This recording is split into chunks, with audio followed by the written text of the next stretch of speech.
오늘 본문의 말씀은 사도행전 18장 1절부터 3절까지입니다. 제가 읽겠습니다. 그 후에 바울이 아덴을 떠나 고린도에 이르러 아굴라라 하는 본도에서 난 유대인 한 사람을 만나니 글라우디오가 모든 유대인을 명하여 로마에서 떠나라 한 거로 그가 그 안에 브리스길라와 함께 이달리아로부터 새로 온지라. 바울이 그들에게 가매 생업이 같으므로 함께 살며 일하니 그 생업은 천막을 만드는 것이더라. 오늘 말씀의 제목은 함께 천막 만들기입니다.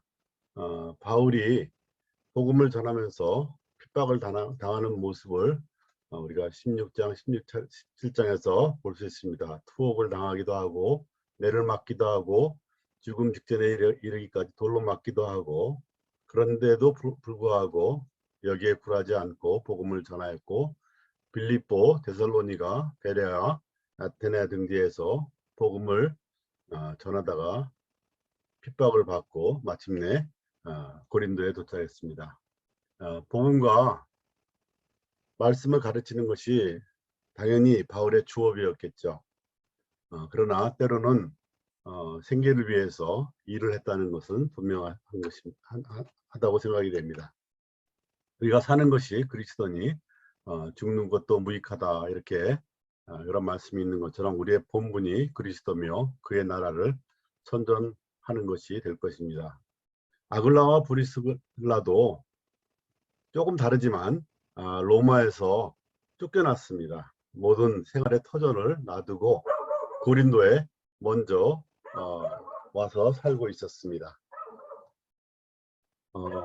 이들이 로마로부터 예수 그리스도를 알았는지 고린도에서 구원을 받았는지 모르겠으나 이 말씀에서 이 두 부가 처음으로 등장합니다.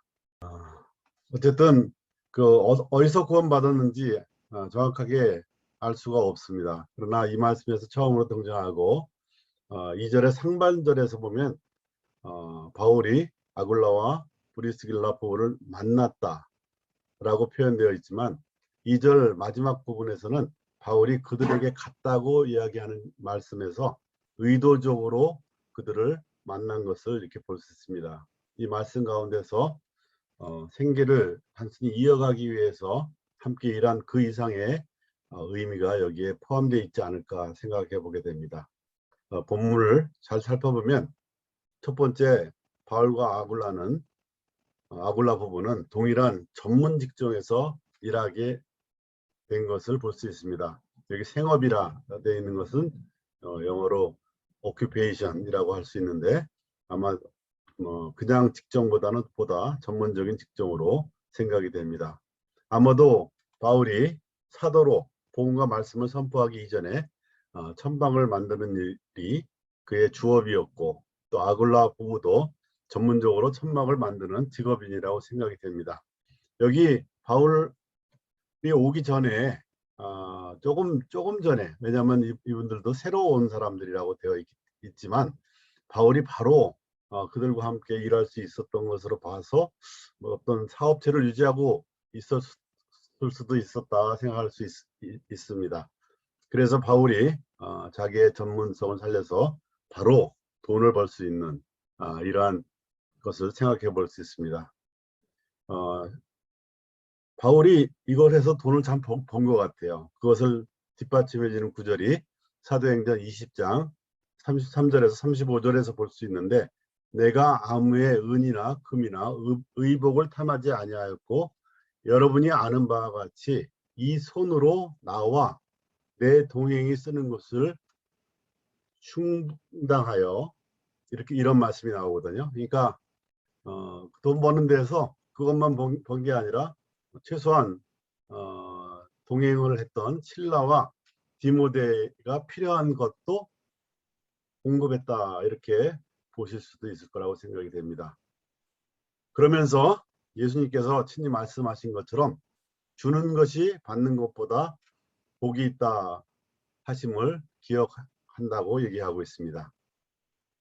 바울이 돌아다니면서 돈을 얼마나 벌었겠어요?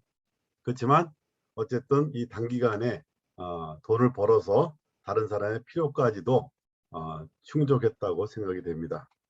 제일 좋은 일은 저는 물론 다 버려두고 나가서 복음을 전하는 게 중요하다고 생각하지만, 사실은 때때로는 우리가 가진 전문적인 일을 통해서 돈을 벌게 해서 그것으로 다른 사람을 도울 수 있는 것도 한 가지 우리에게 주어진 축복이라고 생각이 됩니다.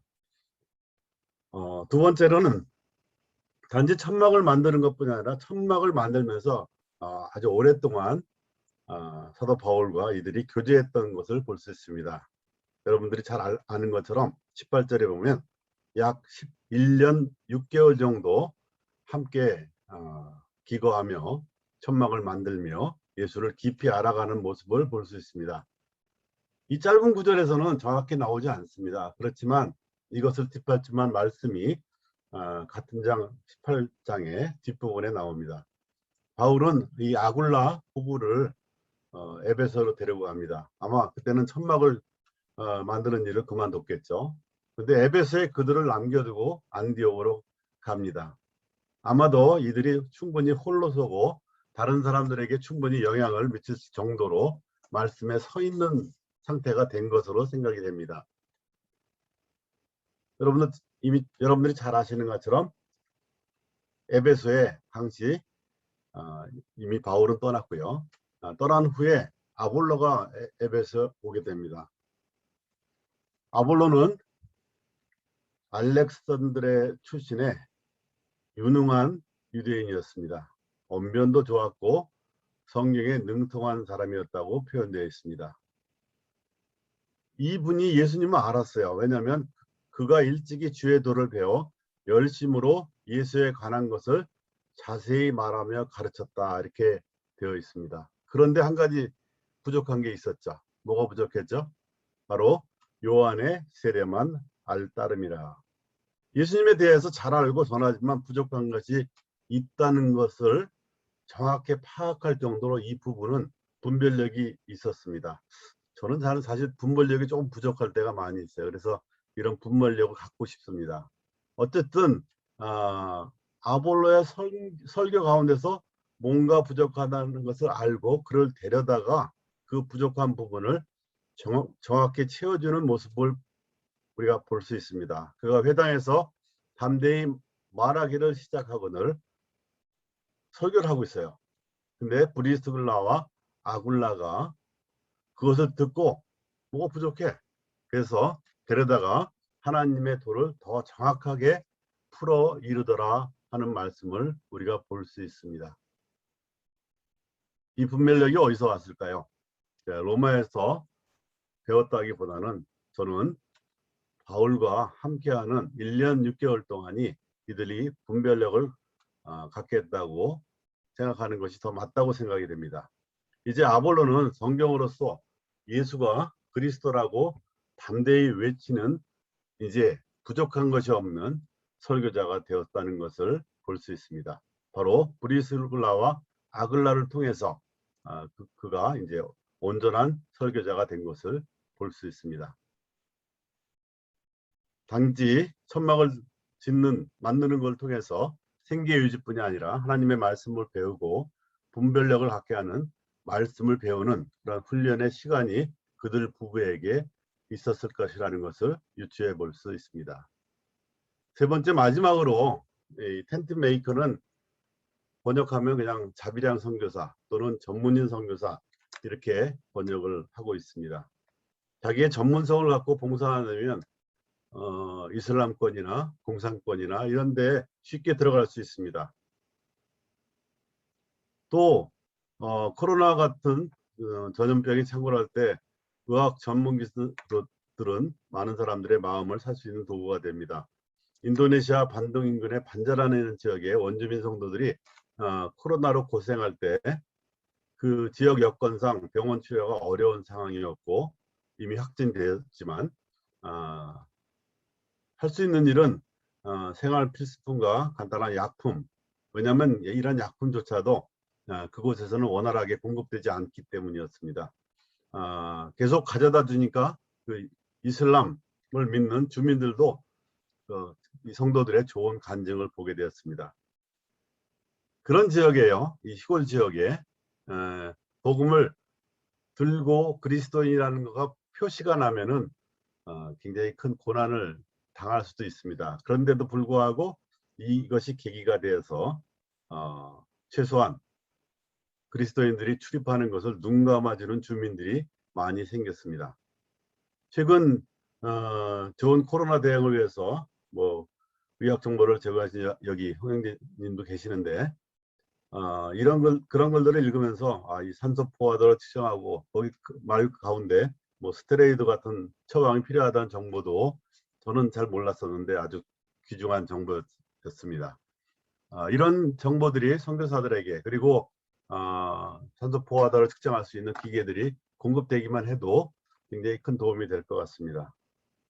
저는 물을 분석하는 사람입니다. 그래서 물이 나쁘면 적정한 처리를 제한해주고 이러한 일을 하고 있습니다. 동티모르에 또는 인도네시아에 뭐 어디든지 못 사는 나라를 가게 되면 좋은 물을 공급하는 것이 굉장히 중요한 일이기도 합니다.